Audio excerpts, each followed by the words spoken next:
বন্ধুরা, আমি রাজীব। আজ আবারও তোমাদের কাছে হাজির হয়েছি একটা নতুন গল্প নিয়ে। গল্পটার নাম লাশের অভিশাপ। রাতের গভীর নিস্তব্ধতা, বাতাসে শীতল একটা অনুভূতি ছড়িয়ে পড়েছে। রফিক সাহেবের পুরনো দোতলা বাড়িটা গ্রাম থেকে খানিকটা দূরে। আশপাশে বড় বড় গাছপালা, আর একটু দূরেই শ্মশানঘাট। গ্রামের মানুষ বলে রাত নামলে ওখানে নাকি অদ্ভুত কিছু দেখা যায়। রাত তখন প্রায় 12টা। রফিক সাহেব বারান্দায় বসে সিগারেট ধরালেন। হঠাৎ কানে এল শো শো বাতাসের শব্দের ভেতর একটা চাপা কান্না। প্রথমে ভেবেছিলেন ভুল শুনছেন, কিন্তু এবার স্পষ্ট শোনা গেল একটা মেয়ের কান্না। তিনি উঠে দাঁড়িয়ে দেখলেন সামনের গাছতলায় একটা সাদা ছায়ার মতো কিছু নড়ছে। ভালো করে তাকাতেই গা শিরশির করে উঠল। একটা মেয়ে দাঁড়িয়ে আছে, ফ্যাকাশে মুখ, লম্বা কালো চুল, আর চোখ দুটো গভীর অন্ধকারের মতো শূন্য। কে তুমি? সাহস করে বললেন রফিক সাহেব। মেয়েটি ধীরে ধীরে সামনে এগিয়ে এল। বাতাস যেন আরও ঠান্ডা হয়ে গেল। হঠাৎ করুণ স্বরে বলল, আপনি আমার বাবার খুনিদের একজন। পরদিন সকালে গ্রামের লোকেরা এসে দেখল রফিক সাহেব বারান্দায় বসে আছেন, কিন্তু তার চোখ দুটো ফাঁকা, মুখে ভয়ের ছাপ, আর তিনি নিঃশ্বাস পড়ে আছেন। কেউ আর কখনো জানতে পারল না সেদিন রাতে আসলে কি হয়েছিল। গ্রামে রফিক সাহেবের মৃত্যু নিয়ে নানা গুঞ্জন ছড়িয়ে পড়ল। কেউ বলল তিনি হৃদরোগে মারা গেছেন, আবার কেউ বলল ওটা কোনো সাধারণ মৃত্যু নয়, ওটা ওই মেয়ে কাজ। কিন্তু কে ছিল সেই মেয়ে? গ্রামের সবচেয়ে বয়োজ্যেষ্ঠ মানুষ হাজী করিম উদ্দিন একদিন সন্ধ্যায় চায়ের দোকানে বললেন, এটা বহু পুরনো এক অভিশাপ। অনেক বছর আগে এই বাড়ির জায়গায় ছিল একটা পুরনো কুঠি। সেখানে জমিদারের লোকেরা এক দরিদ্র কুমারী মেয়েকে হত্যা করেছিল। মেয়েটা ছিল এক নিরপরাধ কৃষকের মেয়ে। তার বাবা তার সুবিচার চেয়েছিল, কিন্তু তাকে মিথ্যা অপবাদ দিয়ে খুন করে ফেলে জমিদারের দুষ্কৃতিকারীরা। সেই থেকেই এখানে মাঝে মাঝে মেয়েটাকে দেখা যায়। লোকজন ভয়ে শিউরে উঠল। এই ঘটনার পর রফিক সাহেবের ছেলে কামরুল ঢাকা থেকে এসে বাবার মৃত্যু তদন্ত করতে থাকল। সে বিশ্বাস করত না এইসব অলৌকিক ব্যাপার। কিন্তু ঘটনার 3 দিন পর এক গভীর রাতে কিছু একটা ঘটল। রাত তখন প্রায় 2টো। কামরুল ঘুমিয়েছিল। হঠাৎ দরজায় 3টে টোকা পড়ল। ঠক ঠক ঠক। সে বিরক্ত হয়ে উঠে দাঁড়ালো। এই রাত দুপুরে কে? কিন্তু দরজা খুলে সে যা দেখল তাতে শরীরের রক্ত জল হয়ে গেল। সামনে সেই একই মেয়ে দাঁড়িয়ে, ফ্যাকাশে মুখ, গভীর শূন্য দৃষ্টি। তুমি কে? মেয়েটি শীতল কণ্ঠে বলল, তুমি সত্য জানতে চাও? তাহলে আমার সাথে এসো। কামরুল কি সত্য জানার জন্য মেয়েটির সাথে যাবে, নাকি এর পরিণতি হবে আরও ভয়ঙ্কর? কামরুলের শরীর জমে গেল ভয়ে। মেয়েটি ধীরে ধীরে পেছনের অন্ধকারে মিলিয়ে যেতে লাগল। কিছু একটা যেন তাকে টানছিল সেই দিকটায়। অবচেতন মন বলছিল, যেও না, কিন্তু কৌতূহল তাকে আটকে রাখতে পারল না। সে আস্তে আস্তে মেয়েটির পিছু নিল। বাড়ির পেছনের বাগান পেরিয়ে একটা জঙ্গলের মতো জায়গায় এসে দাঁড়ালো সে। আশেপাশে শ্মশানের গন্ধ, চারদিকে ঘন কুয়াশা। মেয়েটি একটা পুরনো বটগাছের নিচে দাঁড়িয়ে বলল, এখানেই আমার কবর, আমার মৃত্যু হয়েছিল এখানেই। কামরুল হতভম্ব হয়ে তাকিয়ে রইল। মাটির নিচে কারো পুরনো দেহাবশেষ থাকার ইঙ্গিত মিলছিল। মেয়েটির ফ্যাকাশে চেহারা আরও করুণ হয়ে উঠল। আমার বাবা ছিল নিরপরাধ, কিন্তু তারা তাকে মেরে ফেলল। আমাকেও হত্যা করা হলো, কারণ আমি সত্যিটা দেখে ফেলেছিলাম। কামরুল ভয় আর উত্তেজনার মধ্যে দাঁড়িয়ে রইল। চারপাশের বাতাস থমথমে হয়ে উঠেছে। সেই গম্ভীর হাসির শব্দ এখনও তার কানে বাজছে। সে দ্রুত পা বাড়াল বাড়ির দিকে। ঘরে ঢুকেই দরজা আটকে দিল। বুকের ভেতর ঝিপ ঝিপ শব্দ হচ্ছে। হঠাৎই পেছনে থেকে একটা শীতল বাতাস অনুভব করল। কেউ ফিসফিস করে বলছে, সত্য জানতে চাও? তবে সাবধান। সে পেছনে ফিরে তাকালো, কিন্তু কিছুই নেই। পরের দিন সকালে কামরুল গ্রামের পুরনো দলিলপত্র খুঁজতে গেল। ইউনিয়ন পরিষদের রেকর্ড রুমে বসে পুরনো নথিগুলো ঘাঁটছিল। হঠাৎ একটি বিবর্ণ, হলুদ হয়ে যাওয়া কাগজের টুকরো পেল। সেখানে 1948 সালের একটি মামলা লেখা ছিল। এক নিরপরাধ কৃষক ও তার মেয়েকে নির্মমভাবে হত্যা করা হয় জমিদার রফিক উদ্দিন সাহেবের আদেশে। মেয়েটি ছিল একমাত্র সাক্ষী, যে জমিদারের গোপন অপরাধ দেখে ফেলেছিল। কামরুলের মাথা ঝিমঝিম করে উঠল। রফিক উদ্দিন সাহেব, এটা তো তার দাদার নাম। তাহলে কি তার পরিবারই এই অভিশাপের জন্য দায়ী?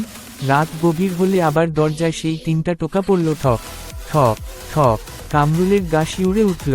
সে ধীরে ধীরে দরজা খুলল। সামনে সেই মেয়েটি দাঁড়িয়ে। এবার তার চোখের মধ্যে একটা অদ্ভুত আগুন জ্বলছে। এক ভীষণ ঝড়ের মধ্যে মেয়েটি এগিয়ে এলো। আর কামরুলের চারপাশের আলো নিভে গেল। চারদিক অন্ধকার। কামরুল অনুভব করল তার শরীর জমে যাচ্ছে, গলা শুকিয়ে কাঠ। মেয়েটি একদম সামনে এসে দাঁড়িয়েছে, ফ্যাকাশে চেহারা, কালো গভীর চোখ, ঠোঁটের কোণে এক রহস্যময়ী হাসি। তুমি কি জানো আমি কেন এসেছি? কামরুল কাপা গলায় বলল। তুমি কি চাও? মেয়েটি ধীরে ধীরে বলল, আমি চাই সত্য প্রকাশ হোক, আমি চাই প্রতিশোধ। হঠাৎই সবকিছু কেমন ঝাপসা হয়ে গেল। কামরুল দেখল সে একটা পুরনো কুঠির ভেতরে দাঁড়িয়ে আছে। চারপাশে আগুনের ছায়া, আর করুণ আর্তনাদ শোনা যাচ্ছে। সামনে দাঁড়িয়ে আছে এক বৃদ্ধ লোক। তাকে দেখে মনে হচ্ছে জমিদার রফিক উদ্দিন। বৃদ্ধ গম্ভীর গলায় বলল, এটা আমার রাজত্ব, আমি যাকে চাই তাকে শাস্তি দেব। তুমি সত্য জানতে এসেছ, তবে তোমাকেও এর মূল্য দিতে হবে। হঠাৎই কামরুল অনুভব করল কেউ তাকে টানছে। চারপাশের দৃশ্য ঘুরপাক খেতে লাগল, আর পরক্ষণেই সে ছিটকে পড়ল নিজের ঘরের মেঝেতে। শ্বাস নিতে কষ্ট হচ্ছিল। এটা কি শুধুই এক দুঃস্বপ্ন ছিল, নাকি সত্যিই সে জমিদার আর অভিশপ্ত মেয়েটির অতীতের সাক্ষী হয়ে গিয়েছিল?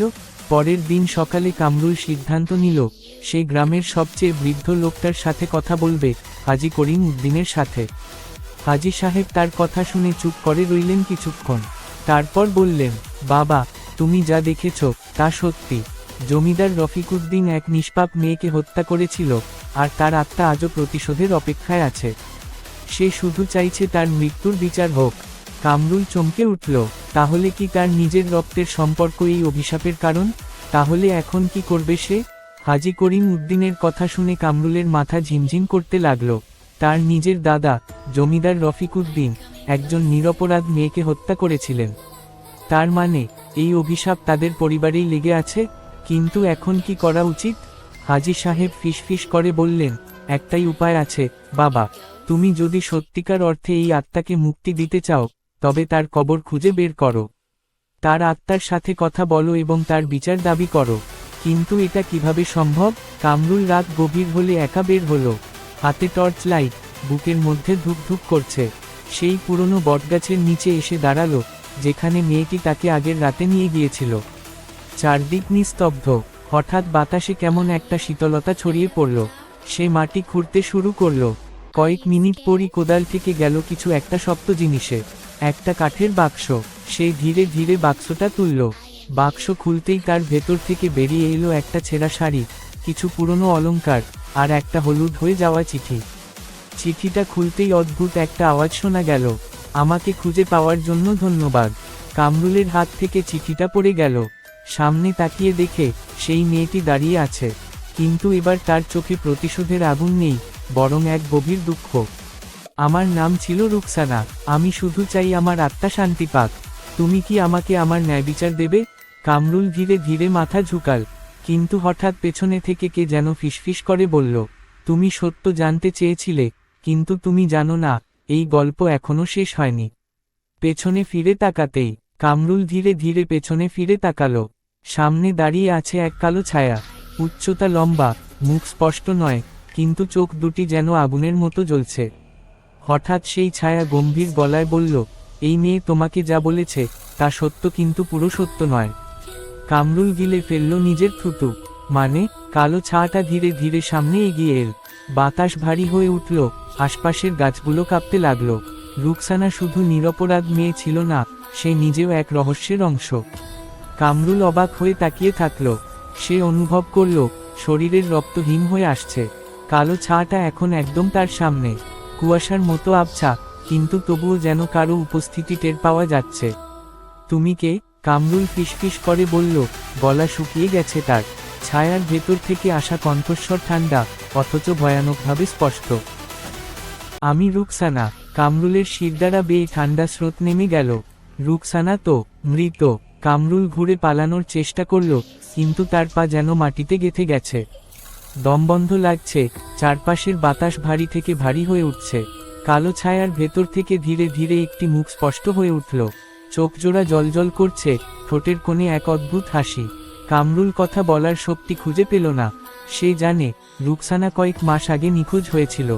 সবাই ভেবেছিল সে হয়তো বনে হারিয়ে গেছে বা কেউ তাকে তুলে নিয়ে গেছে। কিন্তু যদি সে সত্যিই মারা গিয়ে থাকে, তাহলে এই ছায়াটা কি?